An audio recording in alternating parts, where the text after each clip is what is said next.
কখনো এমন একটা সময় আসে যখন মনে হয় আল্লাহ হয়তো আমার ওপর রেগে আছেন। সবাই এগিয়ে যাচ্ছে, বন্ধুরা এক এক করে সফলও হচ্ছে, আর আমি যেন একই জায়গায় থেমে আছি। সকাল হয়, রাত যায়, তবে কিছু বদলায় না। মনটা তখন ক্লান্ত হয়ে যায়। মনে হয় আল্লাহ যেন আমার দোয়া শোনেন না। আমি তো এতবার কেঁদেছি, এতবার চেয়েছি, তবুও উত্তর আসে না। কিন্তু জানো, আল্লাহর নীরবতা মানে এই না যে তিনি তোমাকে ভুলে গেছেন, বরং এটা তারই পরীক্ষা।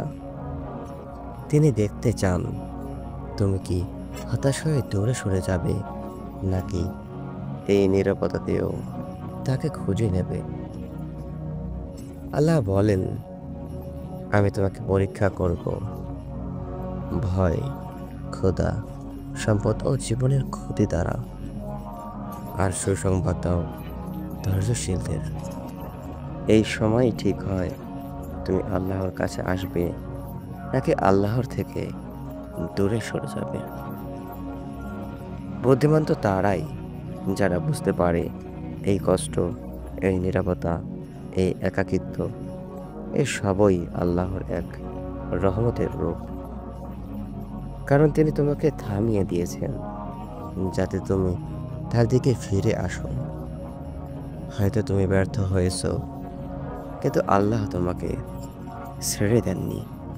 তিনি তোমাকে গড়ে তুলছেন যাতে তুমি বুঝতে পারো সফলতা শুধু চাকরি না, বরং বিশ্বাস ধরে রাখার নাম ওই সফলতা।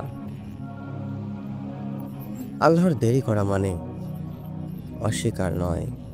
তিনি জানেন কোন মুহূর্তে তুমি সবচেয়ে উপযুক্ত, তোমার জন্য, তোমার রিজিকের জন্য, তোমার সুখের জন্য। তুমি শুধু থেমে যেও না দোয়া করতে, কারণ কখন কোন দোয়া আল্লাহ কবুল করে ফেলবেন তা তুমি নিজেও জানো না। আল্লাহ বলেন, নিশ্চয়ই কষ্টের সাথেই রয়েছে স্বস্তি। তুমি যে কাঁদছো, হয়তো এই কান্নাই কাল তোমার সফলতার দরজা খুলে দেবে। আল্লাহ কখনো তার প্রিয় বান্দাকে ভুলে যান না। তিনি শুধু তার সময় মতো দেন যখন তুমি সত্যি প্রস্তুত হয়ে যাও। আল্লাহর অনুপস্থিতি নয়, এটি শুধু তার নিকটবর্তী হওয়ার সুবর্ণ সুযোগ।